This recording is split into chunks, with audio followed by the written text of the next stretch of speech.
Hello, Jonas Saul here. Thank you for joining us today, or joining me. You're wondering what I'm wearing? I'm wearing a vest. I am security. You may remember a post a few weeks, maybe 2 months ago. I had a post about my research, and I was doing active research. And this is what I wear, this vest, when I go out to do my security. I'm going to take it off for the purpose of this gathering today, because I don't want it hindering my speech, my talk with you guys. So it's off. Anyway, I wore it to illustrate, I guess, what I do. It's considered a slash vest for needles or knives. It is not Kevlar. It will not stop a bullet, but I understand it'll stop BB guns or something. But anyway, I feel more comfortable wearing it, I'm sure. And if there's a punch coming, I think it'll help in that regard too. So anyway, with the research, I want you to think about what an author does. And we're going to talk about a couple of really cool things. Let me bring it up. We're going to talk about the mystery of the disappearing man, is what I'm calling it. Also, evicting women. I'll get to that in a moment. But first, let me describe what I'm doing when I do my research. You have to imagine going, for instance, when I started martial arts, when I was 17 years old, I went to Shotokan Karate. As anyone who's read the series, Sarah Roberts series. Sorry, I got sidetracked there. I was reading a comment. If you read Sarah Roberts series, you will know that Aaron has a Shotokan Karate dojo. I wrote about Shotokan Karate because it's something that I've done. And when you learn a martial art, you can't go for 2 weeks and suddenly you know how to kick, to punch, roundhouse, you know all the different fists that you can do. No, you have to go, and you can't even go for a month. You have to go for a long time. That's why there's these graduated belts and these colors. And you go and you learn the move and you practice the move until you have it. Like if you went to martial arts for 2 or 3 weeks and said, oh, I got this. Then about a year later, someone's in an underground garage and they go to grab your car keys from you or something, and they grab your wrist. There's several ways or they put you in a headlock. There is a counter to almost every move. As far as I know, there's a counter to every move, but any ones I've been taught. And I've been taught how to get out of a headlock. So I know how to do it. And I've practiced it enough with mats, but I've practiced it enough that it's almost instinct that I just know how to do it. The point is, with martial arts, you can't just go for 2 or 3 weeks and think you've got it. Because a year later, you're going to be like, what was that again? How do I do that again? So you got to go, and you got to go routinely. You got to go week after week, month after month, even a year after year. And then you get to a brown belt, a blue belt, ultimately a black belt. And at which point then, someone grabs you and you don't even think about it. You just do it. Well, that's what I think of a research. It's similar to, somebody gave me an analogy of learning to play the piano. They've never learned it. They don't know a thing about the piano. They sit down with an instructor for 2 weeks. They think they know it. No, you have to practice. You have to. So with research, I've taken on this role as a security officer. I'm actually a mobile unit where I drive the vehicle for a 12-hour shift. And I go to different sites and I secure them, lock them. Sometimes I have to walk around them, make sure there's no vandalism. There are vagrants that I have to remove at times. I've been threatened. I've had all kinds of interesting things happen. I had one guy run at my car, screaming profanities and threatening me. It's very hard to hold yourself together and be professional. I know I have an urge to lose my temper, but I can't engage. I can't, So I've been doing all of this, and I'm doing it for 2 months now, and I want to continue another couple of months at least, because as I said, like learning a martial art or learning the piano, I can't write about a security officer without wearing what he wears, driving the car he would drive, and living his life, really, for an extended period of time. So I wrote so much yesterday, and I'm really getting the betrayal under control. The newest book 20. I'm going to be, when I hang up here, I'm going to be back to writing the betrayal. I write a lot, I edit a lot, I work a lot, but then I do these night shifts, and I'm doing one tonight. I'm doing, actually, I'm doing the weekends. I'm doing Thursday, Friday, Saturday these next 3 days. I'll take Sunday to sleep and recoup, and on Monday, I'm back to writing. Monday, Tuesday, Wednesday, I write all week. So it's not hindering that. It does hinder it a little bit, but not enough that I don't want to do it. I really want to keep doing it, probably till February, maybe even March. I don't know. So anyway, the reason I brought all that up is because I'm going to tell you a story of a disappearing man behind the dumpster. All right, so one night I'm supposed to drive around this mall complex. By the way, I'm not going to be saying names of the hotels involved, the malls or anything, but I can tell you that it all happens in Kelowna, British Columbia, where a couple of my novels have taken place. The Terror took place in Kelowna, and The Antagonist, 2 Sarah Roberts books. So anyway, I'm driving around this mall, and there's these little tokens, little circular tokens that the security company has a cell phone like unit that you type in what place you're at and what you're guarding or checking into.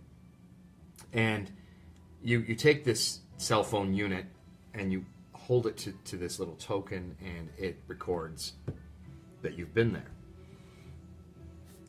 It's a way for the client to see that security is actively on site, and so on. The reports are generated the next day, and clients get to see if there was an IR, which is an incident report.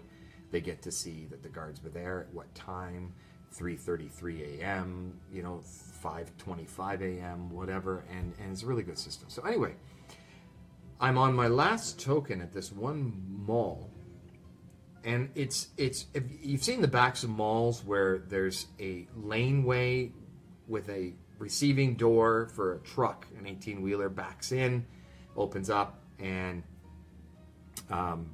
can unload his stock to the store. Well, there's this one long receiving area, and there's a couple of dumpsters, big green dumpsters. There's room for 2 trucks, but on the left there's these 2 green dumpsters. So they only ever get 1 truck at a time, I guess. But there aren't any trucks in there at the time, and it's, I don't know, 3 in the morning. It's slightly snowing. I drive up because I've got a little token up by the door to make sure there's no one sitting behind the dumpsters. There's no, they want this token hit up by these receiving doors. Now it's a long, like an alleyway. On one side it's a wall, then you've got the receiving doors, and on this side is a brick retaining kind of wall. There's no way out short of going the way I'm driving in. The only way in is where into this little deep U-shaped area is. The only way in is to drive in like a truck would. So I drive straight in. I get out of the car and I hit the token and I look around. And everything's fine, right? That's what you're supposed to do. So anyway, I drive in, and as I drive in and stop, beside the car is the big green dumpster, and there's a man standing there. Now, I couldn't see him until I drove in. There's a man standing there, and he's holding on to a bag. And he has a spliff, or a joint. I don't know what you'd call it nowadays, but I just call it a joint. He has a joint in his mouth. And he's holding it, and he has the lighter, and he's just about to light it when the car pulls up beside him. So I get out and stand beside him. I'm standing, not beside him, but I'm standing a few feet away from the guy. And I said, hey, what's going on? And he says, oh, nothing. I'm just going to have my joint here, and I was just going to leave. Okay. Well, I'm not a cop. I'm not there to arrest him on anything. As long as he sees me and he's ready to leave, we're good to go. So I hit my little token, and I get in the car, and I roll the window down a notch, and I say, well, you're heading out, right? Because I need to make sure he's gone. We're in a mall area. It's middle of the night, it's 3-something in the morning, but he says, yeah, I'm leaving in a second. I said, all right, I'm going to pull back out, and I'm going to wait, because I got to wait for this guy to leave. I can't just leave him there and come back later. So I pull back out, and I'm sitting in my car, and I'm writing my report. And the car is parked in a way where I can see, like I'm actually right at the entrance to this U-shaped area. There is no way out. You can't climb the wall. The wall's 20 feet high plus. It's all brick. No footholds, no nothing. It's not a fence. No, there's no way. The access to the mall, it's 3 in the morning. It's closed. There's 2 big bay doors. That's it. The only way out is to walk by my car. There is no other way out. So it's snowing pretty hard. 10 minutes goes by. I'm like, well, I can't wait for this guy. I got to go. I got other sites to hit, other places to be. We hit 12-minute mark. We hit 14 minutes, and I'm like, I honked the horn, nothing. So I can't find the guy. I can't see him. He hasn't passed the car. And I'm writing my report, but I mean, I can see the headlights are there. There's nobody. It's snowing, too. There's no footprints anywhere. I can see the snow's coming hard. I can see there's no footprints. There's no. So, well, here's the story. And I've got a picture. He disappeared. I don't know where he went. I have no idea what he did. The dumpsters, just so you know, you may be thinking, oh, he jumped into a dumpster. No, he didn't jump into a dumpster. The dumpsters are locked. There's actual security bolts on these things. There is no way out but walking by my car. And there are no footprints, and I didn't see him. So I drive back in. And I see this. I don't know if you can see this. But there are his shoes, lightly covered in snow, and the bag he was holding, and a couple of papers. I don't know if you can see that. The papers up top there that he had been rolling his joint with. Here's another shot of his shoes and his bag. This guy disappeared out of his shoes. He didn't walk by me in barefoot. He didn't walk by me in sock feet. He didn't walk by me. He disappeared. To this day, I have never seen this guy again. I don't know who he is, where he went, what he did. There is no way he could have gone past me without me seeing. And he left behind his items and his shoes. It was minus temperatures. So, the mystery of the disappearing man, I have no idea where he went. So, let's move on to the next story quickly. And then I want to talk about conferences. Evicting women was the next story I wanted to talk about. Odd title, but don't odd titles often intrigue? As part of a private security unit in Kelowna, we are often called upon to come to hotels that we are contracted with to help with an eviction. Now, I've never been evicted. I've never even heard of this kind of thing. I guess I'm pretty nice, I guess. I don't know. I didn't even know people get evicted from hotels. I mean, it makes sense. It makes sense people get evicted. You make too much noise. It's 3 in the morning.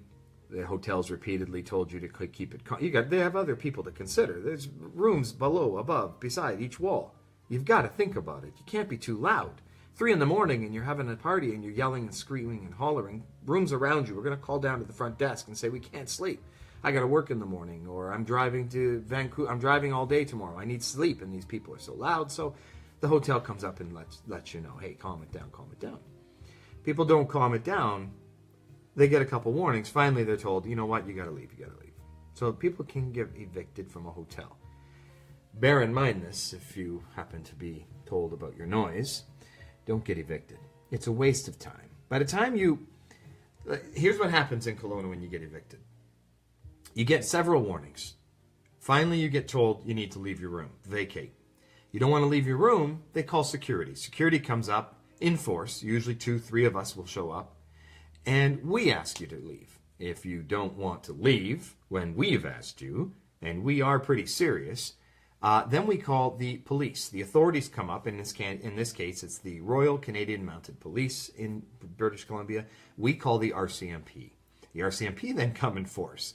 On this one particular night, I'm going to tell you about, 3 RCMP officers showed up, knocked on the door, opened it with a key card, and said, "Pack your shit. You're out. You've had warning after warning after warning. Let's go." They get pretty serious. They feel like they're wasting. In a way, they're wasting their time. These are cops. They should be on the road. There's crime. There's break-ins happening. And these people are just being too loud, and they got to get out, and they won't even listen to security or the... Anyway, so don't be too loud, or you're going to get evicted. Well, I've been involved in 2 evictions since I started security with this company doing my research. I've been involved in 2, and I'm not going to name the hotels. They did an excellent job. Both hotels were quite professional. The security officers were very professional and that I worked with. And the officers involved, actually only one time did we call the RCMP. The second eviction I was involved in, it was enough just, I didn't have backup. It was just my presence and the one, front desk clerk. But here's the thing that has surprised me, and the reason I'm telling you about this. I've been involved in 2 evictions. One at approximately 2 a.m. and one at 3:34 a.m. And I was the first eviction. I was called as backup. It was another security officer's territory, and the second eviction was my territory. So anyway, both evictions were women, and I must be bucking the odds. I don't know. But I'm surprised. If someone said to me, "You're going to be involved in a couple of evictions," I'm thinking partiers. I'm thinking men, a party, a stag, or I don't know. Maybe I'm stereotyping. Maybe I just didn't think I'd be evicting women. So my first one, I show up. There's 2 women in this room. I think they were from Quebec, and they just won't be quiet. The one woman is on her cell phone at 3 in the morning. Outside her room sometimes, shouting at somebody. Complaint after complaint. Front desk staff come up. You gotta keep it down. And they're told to F off. They're told, "I got paid for my room. Get out of here. I'm going to talk all I want, as loud as I want. Get out." Blah, blah. So then we're called in. "Look, you got to keep it down." And they won't. And finally, RCMP are called in and said, "Let's go." And here's what happened. So these 2 women got evicted from their room at 3 in the morning. And they get in a taxi, and they start heading to another hotel, this other one, ABC Hotel. I don't know what the name of it is, but I don't want to say names anyway. Well, what does the hotel I'm in do? But they make a phone call or 2 to some of these other hotels where they're heading to let them know, "Hey, man, these guys just got evicted from my place. They're pretty loud." Hotels back each other up. You don't want to get evicted. Not in a small place. Well, I call it Kelowna small. I grew up in Toronto. Even Calgary, some of these other cities in Canada are big. Kelowna is a small town to me. So these hotels, they know each other. They fax each other information. So these 2 women get evicted. So it's been a month later. I'm dealing with another eviction, and it's at another hotel on the other side of Kelowna. And it's these 3 girls this time in a room, and they won't keep quiet. So the front desk clerk does as much as she can. It's a female this time. Well, actually, both were female front desk clerks working the midnight shift. Anyway, she constantly goes to the room. She's letting them know. She's like, "Hey, guys, you got to keep it down, you know." Then the girl comes out, and she's in the hallway chatting with people. And stay in your room. Stay quiet.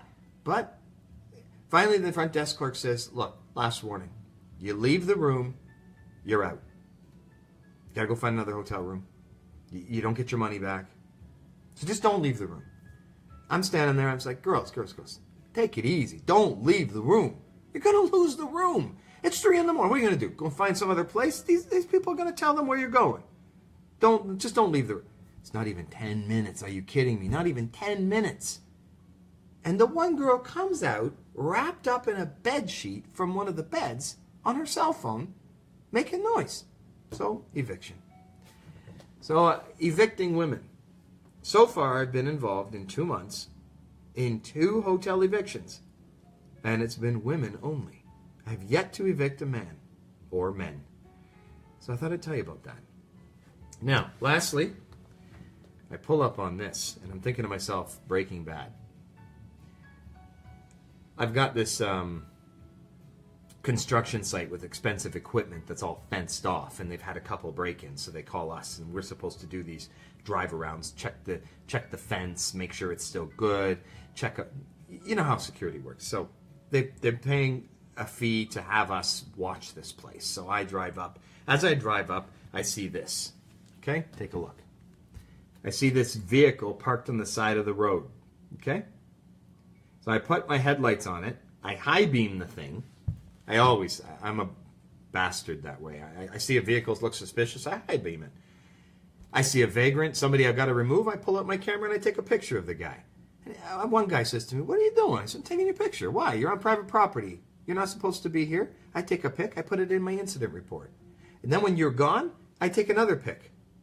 That you're gone. You're not on the site anymore. I show that the area is clean.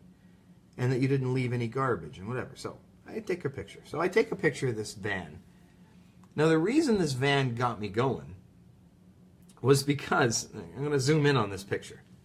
Now, you ready? Take a closer look at the roof. See if I can do this while on camera. Do you see that? Well, jeez. 1 second. There. Do you see that smoke coming out of the roof? I wonder if you can see the smoke coming out of the roof. The guy's in the van at 3 in the morning. What time was it? Let's see if a picture takes a picture. Oh, it wasn't 3 in the morning. It was just after midnight. The guy's in the van and he's cooking. He's cooking. So, and there's no one in the front. There's no one in the front seats. So, I don't know what this is, right? But I'm thinking Breaking Bad. It's a side street, construction area.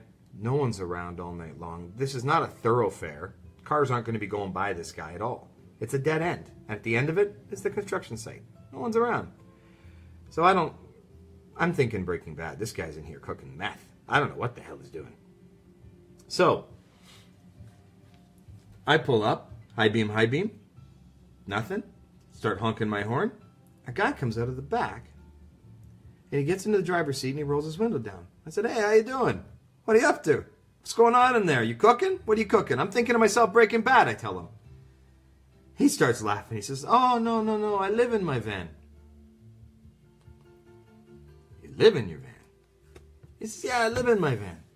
I'm making dinner. I got a little fireplace in here. I'm having something to eat. I'm having a glass of wine and relaxing for the night." He says, "I didn't see any no parking signs."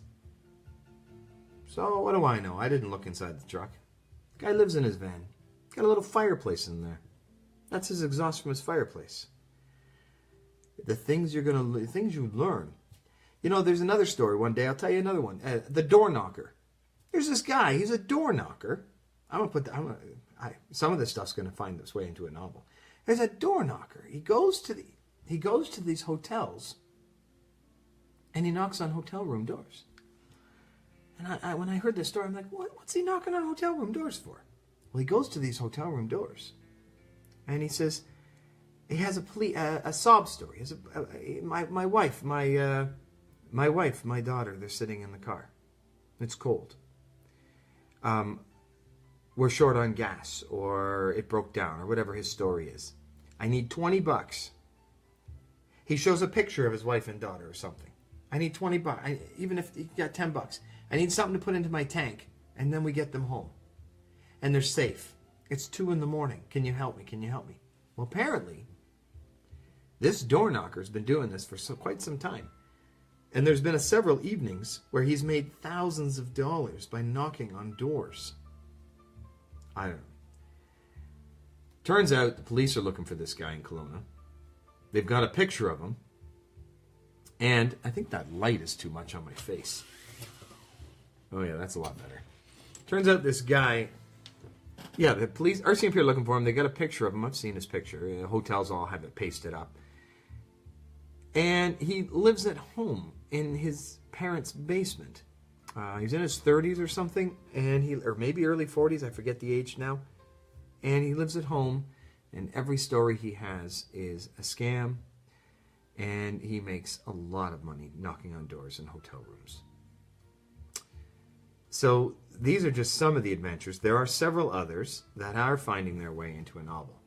I'm actually writing a scene today with someone I met while doing security because I cannot believe his story, what's happened to him. And I don't want to talk about it because it'll be in the betrayal.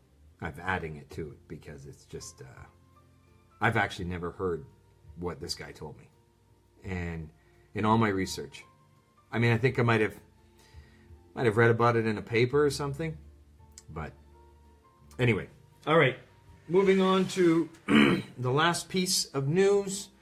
I'm very excited to announce that I will be teaching a class called Manuscript Makeover at the Penticton, British Columbia Writers Conference, Okanagan Writers Festival, and I will be doing that in April. I'll also be doing some blue pencil, one-on-one, manuscript critique, meeting with authors, spending the weekend in April. I've posted about it on Facebook. So April, I'll be in Penticton. In May, I'm going to the Creative Inc. Writers Conference in Burnaby, British Columbia, which is a part of Vancouver area. So April is Penticton, May is Vancouver. August, I'm going to Calgary, Alberta, to be a part of the When Words Collide Writers Conference. Very excited about that. I'll be on panels, live action slush, blue pencil, and so on and so on. And finally, in September 22nd, Saturday the 22nd, and the Friday the 21st, I'll be in Lumberton, North Carolina for the Bookham Writers Conference. Very excited about that. That's 4 conferences that are confirmed. I'm really excited about this year. Great news coming this year. The Future is Written is doing very well, and lots of good news coming with that very soon.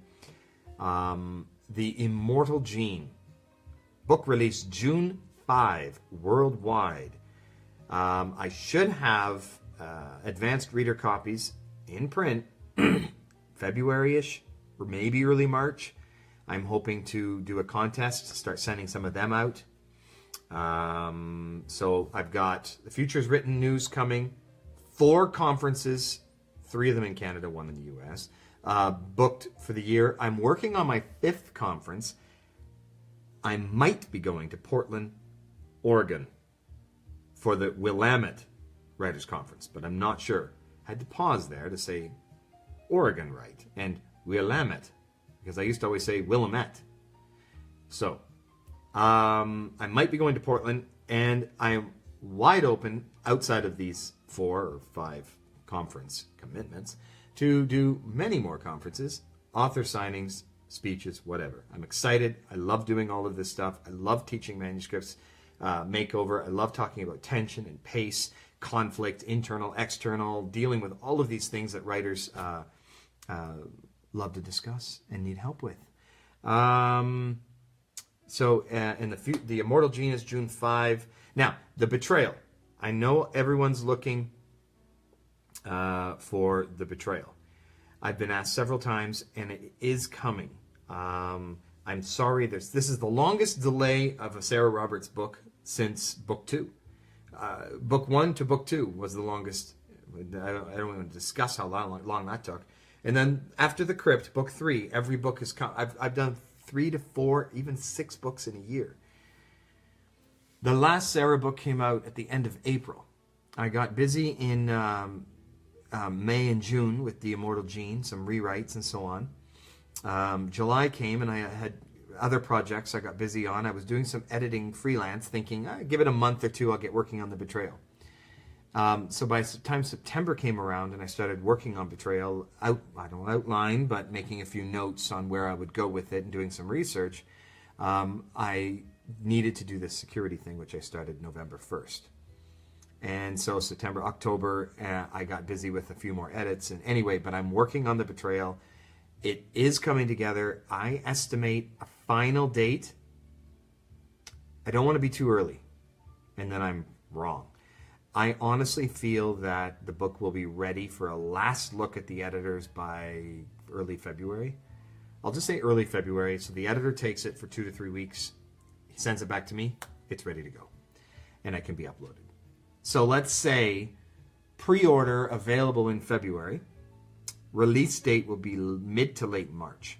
That's best case scenario. Worst case, release date's April. So it'll be a year to book. Yeah. So, but anyway, I'm going to get to the next book sooner, and I have less. I'll be out of security by then. I'm sure I'll have more time, less editing by then. So the next book will come sooner. I'm hoping to do at least 3 this year, 2018, included The Immortal Gene, and hopefully book 2 with Adaptive Studios of The Future Is Written will be on that plate too. I'll be finding out about that soon enough. So that's it. The mysterious disappearing man, the case of the mysterious disappearing man. I have no idea where he is, what happened to him. And the evicting women story is complete. You have heard where I'll be, the conferences, and we're good to go. Book release is coming. Everything's ready to go. If you have any questions or anything, message me, and we will chat. In the meantime, I'm going back to writing, and y'all have yourself a great day. Jonas out.